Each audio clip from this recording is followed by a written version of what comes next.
Hello and welcome to episode 4 of the Rush Hour podcast. I am Harrison Werner, here with my co-host Dr. Rush. Today we have two special guests, Miss Terman and Arjun Rao, joining us. They will introduce themselves shortly, but let's further ado, let's rush into it. All right, Harrison. I know it's hard. Yep. But we gotta look back to the Super Bowl, and Yeah. I know you were there. So we'll talk about the experience, and then we'll talk about the game. Let's first. Obviously it was kind of a beating. Yeah. Seahawks were pretty dominant, 29-13. Kenneth Walker III with MVP had 161 total yards. Seahawks' second NFL title. Last one came in 2014.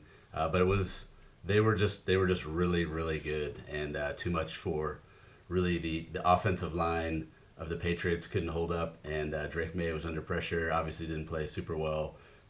Just kind of lost it early. So let's talk about the experience. So it's your first time to go to the Super Bowl.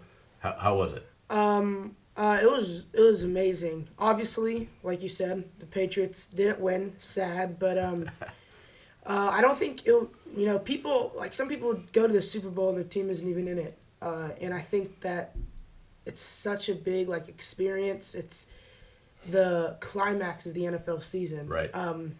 I think that's like the biggest thing, and there's so much to do. It was so many fans, and I have to say, actually, I'm not surprised, obviously, because Seattle's closer than New England to San Francisco. Right. There was probably 75%, 70% Seahawks fans there. It was real loud. I remember during the coin toss, Seahawks were doing their Seahawks chant. No one could hear the ref talking, but it was an amazing experience. I mean, it took almost an hour and a half to get in there. Right. Just the lines were crazy. Super cool seeing ex-NFL players walk by on our flight back. Emmitt Smith was sitting in first class. We saw him. Nice. That's cool. Then that was the last time the Cowboys won a Super Bowl and weren't good. But that's a different podcast. But it was really cool. And I'm actually glad they had some of the Super Bowl MVPs walk out of this little cart thing. Very cool.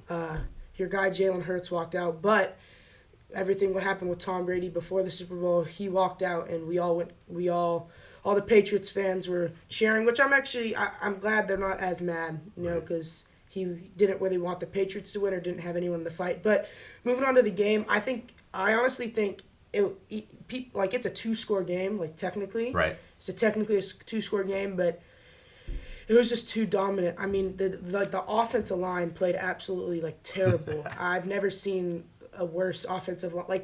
They have not been good all season. They've never been great all season, but to play your worst in the biggest game of the season, just pretty unfortunate. Yeah. But Christian Gonzalez looked like the best corner in the NFL. I agree. I was going to say that the bright spot for the Patriots, obviously Drake May is going to be very good at that. He just he's young. They've got a good future there. But Christian Gonzalez, oh my gosh, if you hadn't seen that guy play, he just made himself a lot of money. I mean, easily in the conversation. If he's not the top defensive back in the NFL, I don't know who is. He's gonna probably make $120+ million in his next contract. Well, also, fun, I don't know if you knew this. Christian Gonzalez is a Dallas-Fort Worth guy. Went to the Colony, then went to Oregon. So and he was guarding Jackson Smith-Njigba, who also went to Rockwell.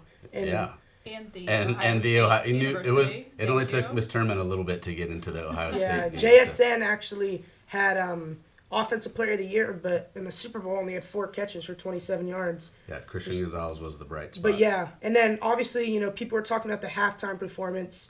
Some people liked it, some people didn't. I have to say I wasn't a big fan of it before and during it. But I have to say, his music, it's not that bad. Yeah, so I love music, but I just got so tired leading up to the game about all the political this or that. I literally turned the television off, and I walked down the street to get food, and I came back and watched the part of the second half. So I didn't watch Puppy Bowl. I didn't watch the other political, counterpoint deal. I didn't watch anything at halftime. I walked away from everything. All right, so Harrison, back-to-back episodes now where we have some guests joining us. Yep. And I'll introduce Miss Terman, Lynn Terman, who is assistant head of middle school for Student Life, huge football fan, devout Ohio State Buckeye fan, but loves all kinds of sports. Correct. Ms. Terman, welcome to the podcast. Tell us a little bit more about you really quickly. Well, thank you for having me. I'm super excited. First year at Parrish, loving it. My favorite part is getting to spend time with kids. And so I'm so honored that Harrison was like, hey, come join me tomorrow morning at 7. Yeah, so you got out of detention duty and instead got podcast duty. So better. There you go. And then the other guest is one of my best friends, Arjun Rao. Big Michigan fan, big football, basketball fan. He loves Michigan, but he also loves, the Patriots, the Celtics, or at least he says he does. So that's why you guys are friends. It's the Celtics. Yeah. I got you. So Arjun, welcome. Tell us more about yourself. I'm Arjun, and I'm a Michigan fan. Go Blue. For sure. And I'm in 7th grade at Parrish. So Arjun, sitting next to Miss Terman, not only because she's assistant head of middle school, but also a Buckeyes fan. Do I need to put a barrier up? Are you guys going to be good? Or are you going to keep it real right now? Or Maybe. Okay, we'll see. Did you notice I wore scarlet? I did. Nice. Yeah. Very nice. Thank you. Yes. Arjun, of course, is wearing his proper Parrish uniform this morning. So just really quickly to go back to Super Bowl, quick thoughts. Arjun, what did you think? What are your thoughts about the Super Bowl? Any of it? I think that the Patriots' offensive line, we just got dominated. Yes. DeMarcus Lawrence finally got his ring that he never got in Dallas. And Drake May was under so much pressure that I don't think he necessarily played horrible. The second pick, it looked really bad. Right. But in reality, it really wasn't. Yeah, he's got all kinds of dudes over. Because he threw it flat-footed, and Diggs was actually making a post and was open. He's a borderline rookie. I mean, that's what you're gonna a lot of pressure. Played 5-6 games last year, but when you have a 23-year-old who's looks kind of like a 15-year-old, it's gonna be pretty hard. But what did you see, Mr. Erwin? So I totally agree with you. I like Drake May because I think being young and being on that stage as a second year, right? Pretty impressive. I was obviously rooting for the Seahawks, Ohio State connections. I have to just lay it out. I'm not a huge professional football fan. Mm-hmm. I'm much more college, but when I have college players in the game, I'm in it. Right. So the first half I thought was a little snooze fest. Yep. A little bit. Yep. For sure. The whole game you could. Yeah, really. Yeah. But I enjoyed it and enjoyed watching it. Enjoyed the victory. 29-13, such an odd score. Yeah, exactly. Somebody won, probably Vegas and all that somewhere. Yes. For sure. All right. It's the homework assignment. So for new listeners, Harrison Werner, the man, the myth, the legend, the diesel, HW. When I say HW, I think homework. So here's our homework assignment. Trivia question for everyone this week. Here it is. This is related to our next topic. What former Heisman Trophy winner was also an Olympian for the Winter Olympics, U.S. Winter Olympics? I have a question. Former I think Heisman I know Trophy. it. Okay, you got a question, Harrison? Was this a figure skater? It was not. Okay. Did this guy get his gold medal taken away? He did not. I don't believe they won a gold medal when he was. So it wasn't Jim Thorpe. It was not. Great call, Jim Thorpe. Nice, very nice. So this is a Heisman Trophy winner who was on the U.S. Winter Olympics team. Can you tell what year? Several decades ago. Okay. So Archie Griffin was a 2-time Heisman winner. Here's a little hint. Initially, this player did not go to the NFL. He went to the USFL. And he went to the USFL because at the time, the NFL would not draft. They weren't allowed to draft underclassmen. And so he finished his junior year at the University of Georgia. University of Georgia? Is it Herschel Walker? Herschel Walker is the answer. Nice Herschel job. Walker, exactly. Did he not? I thought he did Did he not do figure skating? I swear I thought he did I don't know if he did. I don't know if he did figure skating, but he was on the bobsled team. That's how he. Oh yes, that's yes, how he yeah. It was first- the bobsled My team. grandmother taught him No at way. the University of Georgia. No way. That's crazy. That's yeah, a cool connection. there you go. He There's was your. the anchor, I'm pretty sure, there- for the bobsled That team. dude was amazing. So, there you go. I got a quick little one just for Arjun and Miss Terman. Oh no. So between Michigan and Ohio State, out of all national titles in every sport, which college leads and how many does that college have?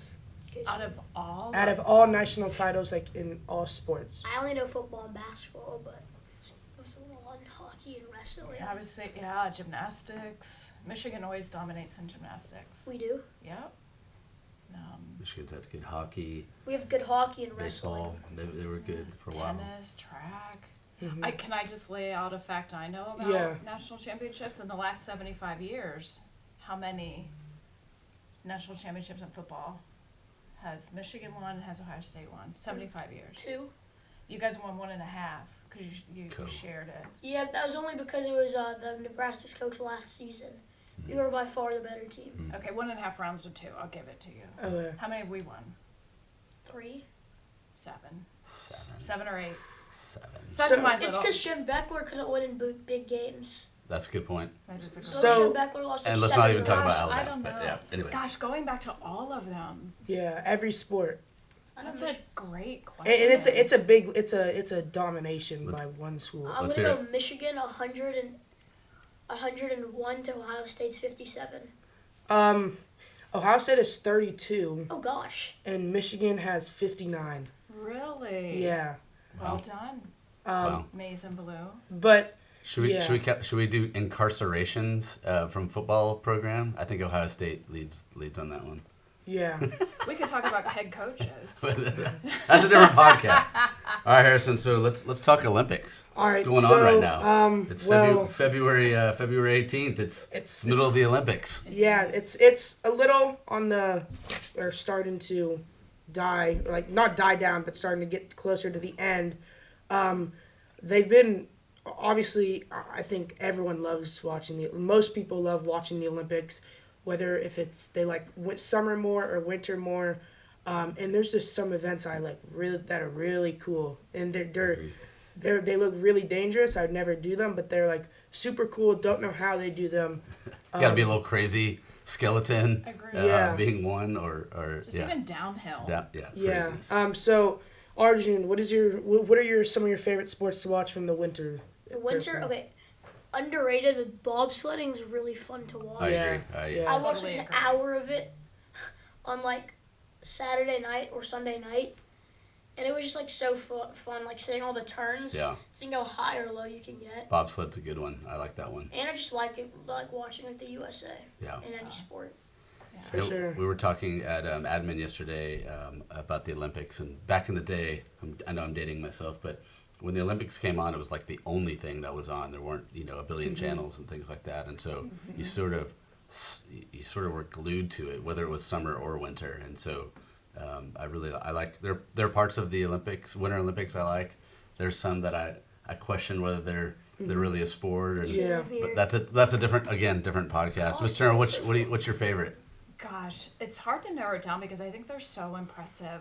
So the cross country skiing is mind boggling to me when you see people cross the finish line and they all collapse. And I can't remember how many kilometers an hour the one guy was running uphill, but that's impressive to me. Yeah. But going to bobsled, there was a 41-year-old mother Yeah. who just won the gold medal, and this was her 5th Olympics. And what I loved about it was that both of her children are hearing impaired. Yes. And so she is one of 7% of hearing parents that actually learn to sign. Wow. And so she was able to sign to her children out. And so I think of her being in her 4th or 5th Olympics. That's right. Alana Myers Taylor. Yes. And it was her 5th one, and she had won bronze and silver before. Yep. But she won gold, and in doing so, became the oldest U.S. woman to win a gold medal. Yeah. Yeah, So I it's pretty think exciting. She's the most decorated African American woman, I That's think, right. in the Winter And Olympics. that's So also true. That's a cool story. Yeah, I agree. I think there's I think my personal favorite, I mean, bobsledding is pretty cool to watch. I was watching it last night. It's called, like, Nordic Combined. Oh yeah, yeah. And it's like, I don't ski, I snowboard, but, like, skiing, like, and it's almost all uphill, just, like, grinding with your, like, the sticks and the skis. And that's, like, the stamina for that going, it's basically, like, 25 minutes. Absolutely crazy. And then you have, like, skeleton and, like, the luge. Luge. The skeleton and the luge are like, you got to be a little crazy at. I mean, like this, like laying on your like stomach and going basically as fast as you do on a bobsled, like 70 miles an hour. I mean, like not to like scare anyone, but you crash, it could be pretty raps for you. I mean, you're going at a car speed basically. Yeah, that's what I think about the downhill skiers that they're going 90 miles an hour. Right. It's Arjun, here's a question: if you had to do luge or skeleton, which one would you do? You want to go feet first? Or you want to go head first? Head first sounds way more fun. Yeah, I agree. I'm with you. Feet first sounds. I don't know. That's like a lot you of can't ab see. work. Yeah. For right. sure. You're I'm out on both. So in bobsledding, do they have like a steer? Like how do they like? Yes. So they have like a Yeah, steer. they have the driver. That's the position. Yeah. So there's been a lot of cool moments, not just in these, but all time, obviously in Olympics.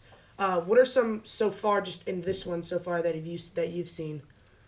I mean, I was gonna say the same thing that Miss Terman did about Alana Myers-Taylor. That's a really cool story. I think there's some. I was hoping that Lindsey Vonn would not have. I mean, obviously, when she tore her ACL, you knew it was going to be a pretty long shot for her to do anything. I love hockey, and I guess I mentioned this in our last podcast. One of my favorite sports memories is watching the 1980s. Men's hockey against Russia. And so I always like hockey, and I'm excited. The women get to play for gold tomorrow. The men play in their quarterfinals, I believe today or tomorrow, against, I think it's Sweden, might be Finland. But anyway, I love watching hockey because I just think it is like a quintessential Olympic winter sport. That's a tough draw for the USA playing Finland. I don't know if you saw, but like you said about, I think it was downhill skiing or one of the things where it was like a bunch of like bumps and they're going straight downhill. Moguls. Yeah. So I was watching one of them and they were going downhill and I think it might have been on like one of the last ones. They did like a backflip and they landed and they won like barely in front of the other guy. And that it was crazy. I think that like absolutely mind-boggling that 90 miles an hour going at that speed is just crazy. Yeah, a little crazy. I think what's so amazing about the Winter Olympics, because times are by hundredths of seconds, and I think that person trained for 4 years to do something for that amount of time. You know, that's always impressive. Usain Bolt had he had a quote and he said like I see people, or I trained 4 years for 9 seconds because when he ran that 9 seconds, he said, I see people like giving up on their goals after like a month or two. So, I mean, that's crazy. Like training 4 years just to run 9 seconds. That not a lot of people, usually do that. But again, like I saw this man, Leela Malinin. I don't want to. Malinin, the skater. Malinin. Yeah. He had a minus 1,000 to win gold in the figure skating, and he lost. And he said after I blew it. And what's actually funny is that's either the same or a little bit more. That's basically the same amount of odds for Fernando Mendoza to be the first overall pick, which is... That's kind of crazy. It's crazy. But with Malinin, the other thing is I think he's 21 years old, so he's got a number of Olympics. Yeah, for sure. I love how he lost, though. I think that would be a moment I would want every kid to watch because he didn't blame anybody. He came off and he was like... It was on me. It was on me. And sure. Again, he trained for 4 years for 2 minutes. Yeah. Fell twice. And then came off, and there was no graciousness in losing. I think he embodied that. Said, you know what, I'm gonna get back in the rink and get back at it. I thought that was an impressive post skate interview with him. Arjun, what are you looking forward to between now and the end of the Olympics? Any specific event or athlete, or you hoping the USA climbs and wins the medal count? Yeah, USA hockey probably, because like my favorite events are the 1980 Miracle on Ice against Yep. Russia, or Bolt's 9-second 100-meter dash in the 2012 London Olympics. That Per- was crazy. Personally, my favorite thing that I've saw with my own two eyes has to be the Steph Curry like that final Golden game that Dagger? he played. I mean, they played. It was Serbia? No, it was Serbia. I It think was they played. Serbia. Yeah. And that like, It was France. no, yeah, it was France because it was. I think it was against like Wemby. I think Pau like Gasol, maybe. hit Nicholas like the Batum. shots that he hit and how the coach obviously was his coach Steve Kerr, but said like he said like this play like called ear tug. There's like a Netflix series on I think it's called like Court of Gold or something, and it's about their whole Olympic run. And it was a play called ear tug, and it was basically give Steph Curry the ball and let him go to work, and they did just that. I think they were down like 13 at the start of the fourth quarter, and there's that final shot that he hit, fading basically over two defenders. I think it was the Sweden announcers called him the devil, and then it was crazy. I mean, absolutely ridiculous, and to see with your own two eyes, it's crazy. I love seeing crazy moments with your own two eyes than having to see them like through a Highlight reel. sports highlight or something. It's just the Right. natural reaction gets so much off. I do love the Olympics just because of the team, the country concept, and it's fun to watch. So much Country- more loyal. More exactly, especially So countries much that have like passion. 3-4 single digit athletes that represent an entire country. You kind of root for those Underdogs. individuals teams, right? Underdogs, Jamaica bobsled team, like those kinds of stories are really fun about the Olympics. So I don't know if you guys know the current medal count, but U.S. is in third for total medals, and for golds. So are you guys surprised by that, or do you think the U.S. is going to catch up, or what do you think? I'm surprised. I thought we would be number one. Because Norway has 15, and Italy's second with 9, and U.S. is third with 6 golds. See, We should catch I'm up. actually not surprised because I think about all of those countries that have proximity to the Alps and to the Dolomites, and like they grow up there, Yeah. Right. and that's And their I'm not world. surprised. I would think a Scandinavian country, so I'm not surprised. Nordic Norway. I'm combined and surprised- biathlon and all those other things, they just dominate. Surprised Italy's up there though.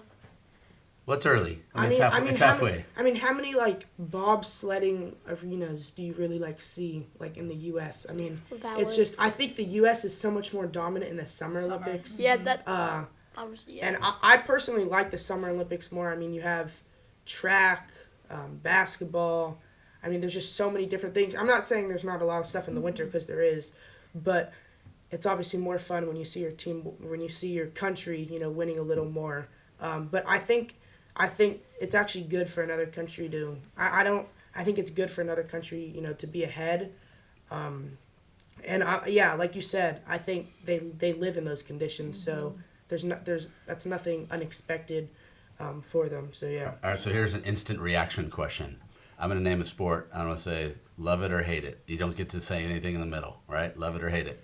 Winter sport. Ready? Curling. Harrison, what do you got? Love it. Love it. Arjun? Hate it. Hate it. Miss Love Terman? it. Love it. Yeah, I'm with Arjun. I don't love it. It's just kind of. It's fun to see them like yell and like. It's kind of fun, but to me it's like an advisory game that Mr. Anderson Yeah. might play. It's Yeah. like get into the G-Pack and we're gonna get the brooms out and the golf balls and see if we can. I think it's but it's such a challenge. Like it's There's a such real. strategy. It's all strategy, and it's hard. Like I think people look at these sports and like, okay, they're easy. You're on like a 10-foot thing of ice, and you just have to.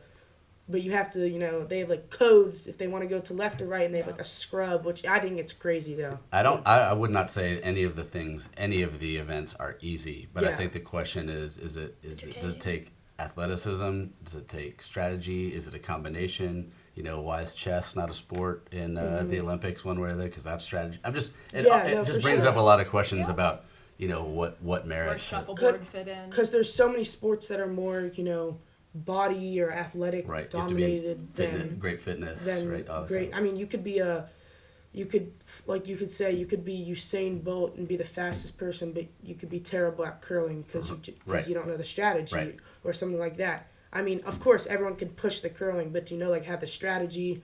So I think it's basically all strategy for sure. All right, another question. Longest Winter Olympic sport, the one that's been in the most Olympics. What do you got? Let's go backwards, Ms. Terman. What do you got? The longest. Is it something to do with downhill skiing? That's your guess. Downhill skiing. Okay, Arjun, what do you got?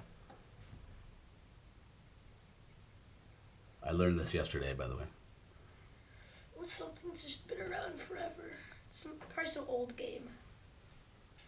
Like someone, is it like curling? Okay. I'm gonna say curling too. It's figure skating. Oh really? Oh, Yeah, that it's makes figure sense. skating. And last one, again, I learned this yesterday. Only country to host the Summer and Winter Olympics in the same year. Whoop. So this must have been a long time ago. It was. It was more than 100 years ago. Has this country hosted again? Yes, many times. Paris? France is the answer. France is the answer. Yeah, France. It was 1924. So And I think it was around World's Fair, that kind of concept. quickly So- quickly before you go, I want to say one more thing I forgot to say. Like how dominant, arguably the most dominant sports, because swimming's a sport. I think Michael Phelps, like absolutely ridiculous, 28 medals with 23 golds, shattering like almost every But, like, record. He was genetically like perfect for swimming. No, I know. I'm just saying. I think swimming is another like such a hard like the stamina to go Right. Yeah. up and down and having the perfect form at the same time. It's Triathlons. absolutely crazy. I think And that's it so wasn't impressive. just a one. Like he was in multiple kinds Yeah. of events, right? It Yeah. wasn't just freestyle, Yeah, right? yeah. So Yeah. he He absolutely. has a good story too about school. Yeah. Like how hard school was for Yeah, him. for sure. I'm gonna plug gymnastics though. Like, Yeah. you throw yourself on a 4-inch piece of wood. I think there's like a thing called like the Iron Cross or something, Yeah.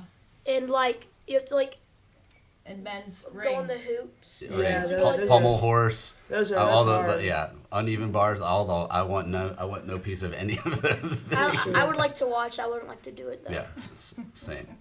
All right, so Harrison, great episode. For sure. Next time we're gonna talk a little bit about golf, PGA, LPGA. Maybe have Miss Lyon on and one of our student Masters athletes on. Masters coming up. I mean, golf season's full swing.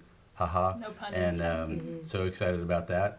And Arjun and Miss Terman, thank you for giving up Thank time you this so much morning. for having us. Yeah, Really- thank really you. enjoyed this having was you on. great. Harrison, Really thank fun. you so No much. problem. Thank you guys so Dr. Ross, much. thank All right, we'll see you next time.